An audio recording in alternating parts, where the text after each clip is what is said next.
Start rolling. We're 3 for 3. Professor Del Fisk, That's me. welcome. Thank you. I would like to ask you the same question I've been asking all of the professors, which is, tell me about the spiritual and religious life of your childhood. Oh, my childhood. I was in Sunday school forever. I played a three king forever. Oh, I was in a junior choir. This was in Miles City, Montana, with a lady who had been a long-time organist, Hammond organ. And that was my first choir experience, really. My mom taught Sunday school most of her life. Things I remember most about my early childhood was we had a sandbox in the basement of the church with biblical figures you could move around and do stuff, and we little kids would play around in that, you know. that's a great idea. Yeah. Now, this was a Lutheran church? Yeah. Okay. Yeah, and so, you know, that was really it. My dad was a convert to Lutheranism when he married my mother. He served frequently as a trustee. He could do just about anything with plumbing, electrical, whatever. And so life really revolved around the church, and most of my boyhood friends were from the church. In fact, when I ended up going away to high school at Concordia in St. Paul, Minnesota, 2 of my childhood friends from that town also went. And then another one later from Laurel, Montana, which was a little ways up the road, that I had met at what we call LSV camps at the time, some of the Walther League experience, a week-long camp. And so it was very warm and friendly environment, you know. I really enjoyed that. Did you feel that you were destined to go through Lutheran education? Well, in some ways. I used to play church at home. That story, tell that story. I remember that. Yes, you told the choir that story once. Oh, I want to hear it Yes, again. you know, I'd set up the chairs, you know, and I'd sit, and then I'd run to the piano and play and come back, and I'd read a lesson and do all those kinds of things. It was just like... Because you played being the pastor as well as the organist. And sitting in the pew. His mic has gotten away from us here. Okay. Okay. We have to pick that story You'll have up. to Lean edit. up a little bit for You'll me. have to edit. Oh, yeah, don't worry, yeah. No, those are things that, Yes. and there's not that many glitches that happen. Okay. It's, you know, There you go. you're the first person of the day. And then we moved. My dad was transferred to a smaller town called Forsyth, Montana, Oh, yeah. about 45 miles away from Miles City, and there also a small church in a small town, but Sunday school and VBS and being involved with church activities was pretty much all there was. In my 8th grade year, the pastor there, as many country pastors were serving multiple parishes. And on Sunday afternoon, he would get in the car and drive to a small parish of older people that had actually been the mother congregation of the church we were in, out in the plains. I mean, it was like, you know, nothing out there, and then this church was there. And you'd go with? I'd go. He asked me to come and play for church, pump organ. Oh. And in the wintertime, had a potbelly stove, but the sexton wouldn't stoke that sucker up until we got there. So the keys were freezing, you know. And about the time everything was comfortable, church was over. So, and that's kind of during those conversations then that he asked me what I thought about becoming a pastor or going into ministry, and sort of got me going. And in this small town, the local high school had nothing musical going on. It was a small town, eastern Montana. Football was the king, and this was not my thing. One boy in the local public high school, so all the more reason to go away. And my mother, bless her, you know, 13, 14 years old, puts me on a train and sends me out to St. Paul. Wow. Okay, so your career, your vocation was started early. Yeah. Yeah, and you knew that you were going to do something with music and the arts, or? Yeah, pretty much. I mean, music was what I really always liked. I didn't know how it would work. In fact, choral music became a big deal for me when I got to St. Paul's, a freshman in high school. They had an opening convocation, and the college choir sang at that. I had never heard anything like that in my life. And I said to myself, saying, I'm going to be in that choir someday. But the high school had like a 45-voice male glee club, too, when I was in that. An So- original glee club as opposed to. Yes, the yes, TV an glee club. original glee club. I mean, and we sang, sacred literature by and large. So now and then we would do a secular classic piece like The Testament of Freedom by Randall Thompson or something like that. But, and so that's how I was trained, from day one. Then I just got consumed in choral music. I'd always played piano, and then they had some organs sitting around, so I would go to the organ on a Friday night or whenever I was free, just have nothing to do, and play through hymns and stuff. Became a good sight reader because I was sight reading hymns. And then Paul Montz came back from his sabbatical, and we hooked up.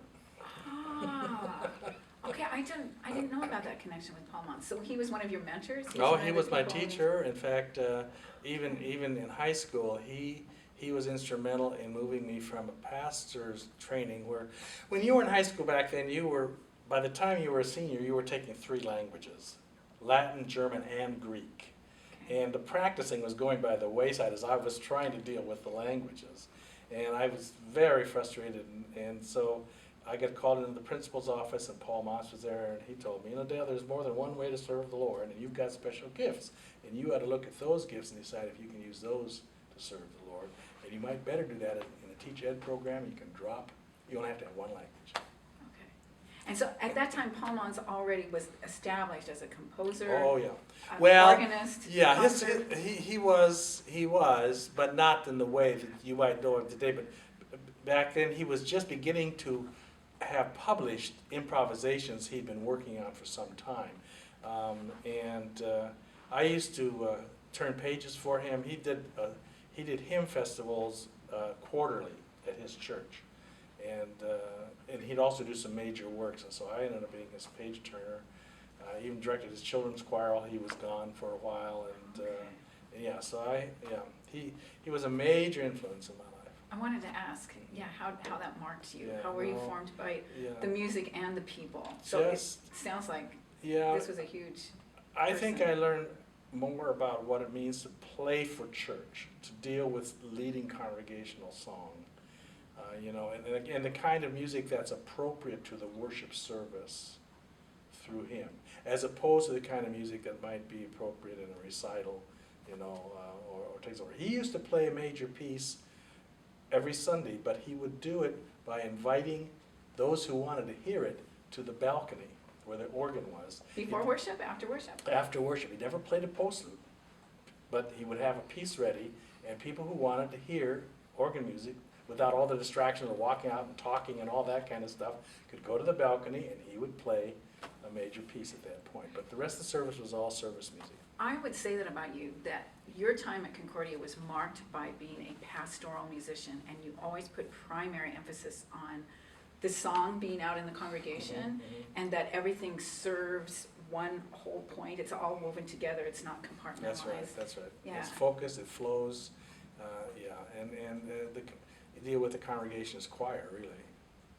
Yeah, say more about that. Yeah, I well- love that. I remember that about you. Well, it's that, I think the primary goal of a church organist is to encourage congregational song.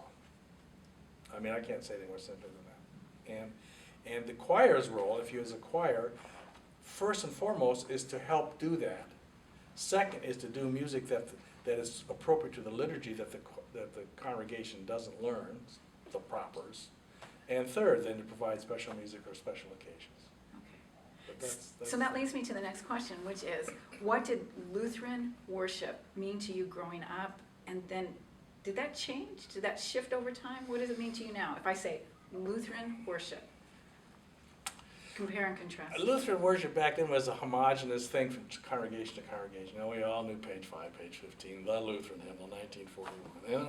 And the church body itself was a very homogeneous thing. And the colleges were homogeneous in the fact that 95 to 99% of the students going there were going into church work of one form or another. You know, and so even at Portland, when I first came here, it was not an issue to sing a piece in German or Latin, because a lot of the kids that were singing were pastoral training. They were taking German, or they had some Latin, and so you know it was not a big thing. Over the years, yes, there have been lots of struggles for worship as the populations become more heterodox in terms of where it's coming from and its religious backgrounds and all, and I have sort of come full circle. For a while there, I was out on what might have been a cutting edge of contemporary, I hate that word, worship with Christy Crooks here. Yeah. Because we were a mic'd group. We had guitars and bass and drums and you know and carried all that stuff around with us. And although I was always I tried always to find music of that style that had some substance to it in terms of the text, you know, because I always felt, I agreed with Luther from day one, you know, that music is a handmaiden to the word, and it just really, you can't let the music rule or the emotions take over totally. You really have to think about what that music is teaching or proclaiming or professing. Then when I left Concordia to go to a parish, which you know had been my original plan anyway, I was told that I was going to be a gentle trailblazer in terms, they used the word, gentle trailblazer in terms of contemporary worship or in that congregation. And I did that, you know. In retrospect, I wish I had done it a little differently, but I did that. Oh, that was one of my questions. Do you have any regrets? Oh yeah, I do. I've got lots of regrets. Okay, so we can. Original sin is always around, you know. And yeah. Well, so what did you learn through all that process? Because you've had so many careers, and you've been both in the ivory tower academic, and you've been hands-on in the parish. You used the term Olympic pool and local neighborhood swimming pool. I don't know if you remember that. Well, I don't remember that. Tell us what you've learned through that whole journey. My one major regret in the parish is that I failed to use the hymns of the church as a primary teaching tool for children, so that we could pass on the repertoire of at least the common hymnody of the church to the next generation and keep doing that. I did that for a while, but my job got so complex and so overwhelming that I just was unable to keep it up. And I really wish I had X'd some of those other things and stayed with that. Because it's, if you don't have somebody doing that, it just falls away. It does. And so it's gone. I got somewhat tied up in the concept of worship as primarily personal expression to God. And I've come around now to the fact that, which was the classical view of Lutheran worship, that Lutheran worship is basically can be summed up in the title or the words, the gifts of God for the people of God. So that Sunday morning worship especially is mainly a recitation of what God has done to save us. It's the proclamation of the gospel. It's remembering that we are sinful. It's all those things, and we rejoice through the sacramental life and the liturgy of the church in how God has worked His great wonder among us. We do respond, but it's not the first thing that happens. And the problem with praise song literature, by and large, is that it's primarily all I and me, what I do, what I can, how I feel, all those things, with very little about what God has done for us or how we arrive at even feeling that way. And as a result, I think the catechesis of the church amongst its people has really gotten watered down. It just doesn't exist, and people, they love the Lord, but they don't really know all that God has done, or you know, or the history of it, or the biblical content, or any of those kinds of things. So what I remember about you, and what I hear you saying right now, is rehearsing the story. And I remember that, even the programs that Yep, you did with, yep, with yep. the choir, there was a reason why this was placed first and Yep. second and last. Yeah. Basically, my choir programs here, if you look at them carefully, were based on the flow of the liturgy. Yes, yeah.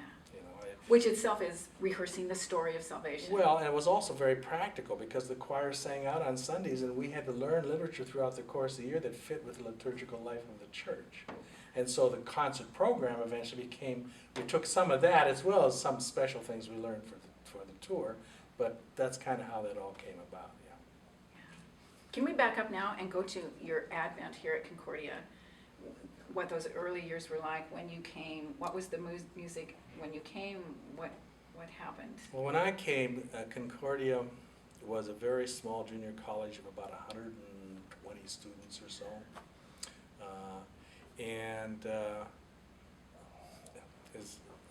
I was really only going to come for 1 year. In fact, I remember just so distinctly because George Weller was the choir director. Yes. And George was at Berkeley on a sabbatical. And so I was basically replacing him, and I was right out of college.